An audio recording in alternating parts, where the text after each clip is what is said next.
देख्ने बित्तिकै रियाक्सन हुन्छ। उहाँले कदापि धर्मको विरुद्धमा उहाँले कुरै गर्नुहुन्न। धर्म भनेको एउटा आस्था हो मित्रहरू। कतिपयले पास्टरको ट्याग लगाइदिनुहुन्छ, कतिपयले जातिको कुराहरू लगाइदिनुहुन्छ। यो सब देशद्रोहीहरूले लाउने हो मित्रहरू। म खुलेरै भन्छु, म कुनै फ्याक आइडी पनि होइन। यदि हर्क साम्बाङको भिजन, हर्क साम्बाङको जुन रणनीति भिजनलाई तपाईँहरूले विरोध गर्नुहुन्छ भने तपाईँहरू नेपाली नै होइन। सिधा कुरा, तपाईँ देशद्रोही हो। हर्क साम्बाङ भनेको एउटा यस्तो रेभोल्युसन हो। हर्क साम्बाङले विश्वले चिन्ने एउटा नमुना बनाइसक्नु भएको छ। धरानको त्यो फालेको त्यो बगरलाई अहिले नेपालको नम्बर 1 पर्यटक स्थल बनाउनु भएको छ। किनभने उहाँकै कुराले, उहाँकै नेतृत्वले, उहाँकै भिजनले धरानको जनताले सहयोग गर्नु भएको नि त। अहिले विश्वभरि हर्क साम्बाङलाई एउटा श्रम पिता भनेर चिन्ने एउटा उहाँले नाम गिनिज बुकमा लेखिसक्नु भएको छ। तपाईहरू हर्क साम्बाङलाई विरोध गर्नुभन्दा पहिला तपाईँ आफैले प्रश्न गर्नुहोस्। पहिला तपाईँ को हो भनेर प्रश्न गर्नुहोस्। म यो पनि भन्न चाहन्छु, Harka Sampang is green letter now this time. म कुनै पार्टीको प्रशंसा पनि गर्ने लायकको पनि छैन। कुनै पनि नेताको मेरो नजरमा कुनै पनि नेपालको राष्ट्र, नेपालको राजनीति गर्ने जति पनि मेरो नजरमा 0% हो। 0% नम्बर दिन्छु। आखिर राजनीति के को लागि? राजनीति भनेको हर्क साम्बाङले जस्तो गर्नुपर्छ। हर्क साम्बाङ बुढादेखि बच्चादेखि हरेक शरम संस्कृति, हरेक जातलाई, हरेक धर्मलाई उहाँले सम्मान गर्नुहुन्छ।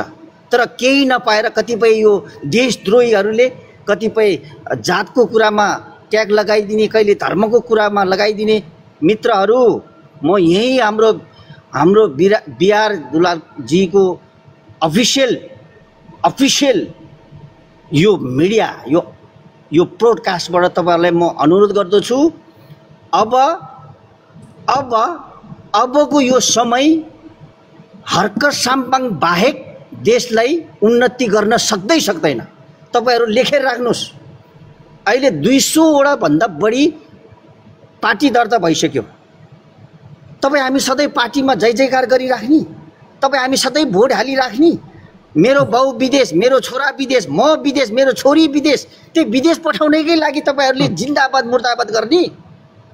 हाम्रो देशमा कुनै कुराको रोजगार छ, कुनै कुराको अन्वेषण छ, कुनै कुराको प्राविधि छ, कुनै कुराको आविष्कार छ?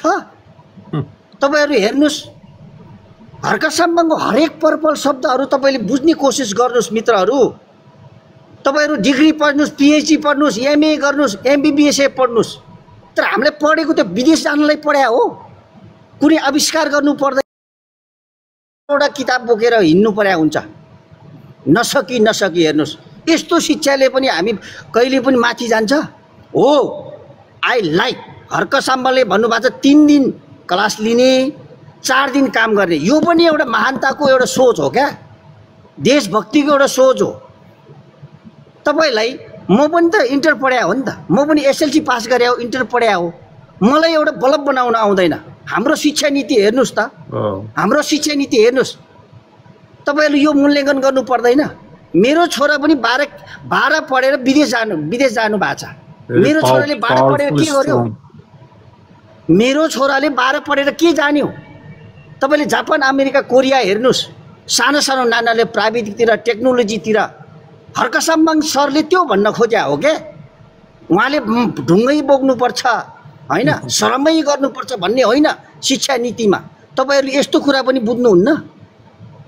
बिना श्रम, बिना प्रविधि, बिना देश कसरी सम्भव छ अगाडि बढ्नु? लो भन्नुहोस् त मित्रहरू।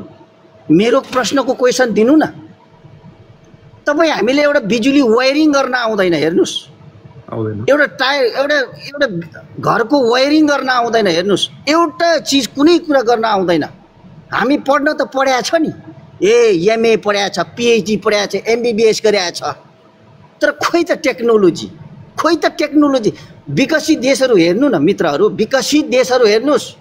तपाईँहरू यदि हर्क साम्बाङको विरोधी हो भने, हर्क साम्बाङको भिजन, हर्क साम्बाङको रेभोल्युसन हो भने तपाईँहरू हर्क साम्बाङप्रति तपाईँहरू विरोध गर्नुहुन्छ भने तपाईँहरू नेपाली नै होइन क्या।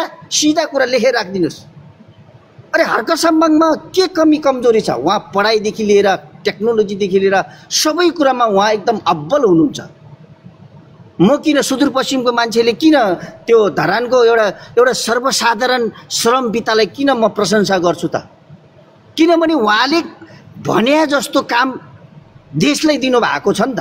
अब त्यत्रो देश दलदल हुँदाखेरि उहाँले एउटा नगरपालिकाको मेयरले काठमाडौँ गएर ल देशको नेतृत्व म लिन्छु भन्ने एउटा यस्तो बहादुर छोरा कहाँ पाए? तपाईँले पाउनु भएको छ? अहिले हेर्नुहोस्, अहिलेको पार्टीका चाहिँ कार्यकर्ताहरू नेताहरू बहुलाएर हिँडेको छ। भाषणमा तपाईँहरू बरु त्यो नेताहरूको भाषण सुन्नुभन्दा बरु आफ्नो टमाटर फैलाउनुहोस्, माटोमा झार उखाल्नुहोस्, होइन? त्यो नै तपाईँको लागि अभियुक्त हुनेछ क्या। तपाईँ जिन्दाबाद मुर्दाबाद के को लागि? अहिले यो अब देश कहाँबाट कहाँ पुगिसक्यो अर्काको देश। हेर्नुहोस्, हामी अझै पनि हामी नेपाली जनता जिन्दाबाद मुर्दाबाद। हे दैवा, हे प्रभु, कहिले बुद्धि फेर्ने के? कहिले बुद्धि फेर्ने? हे प्रभु, कहिले बुद्धि फेर्ने? हामी कहिलेसम्म गुलाम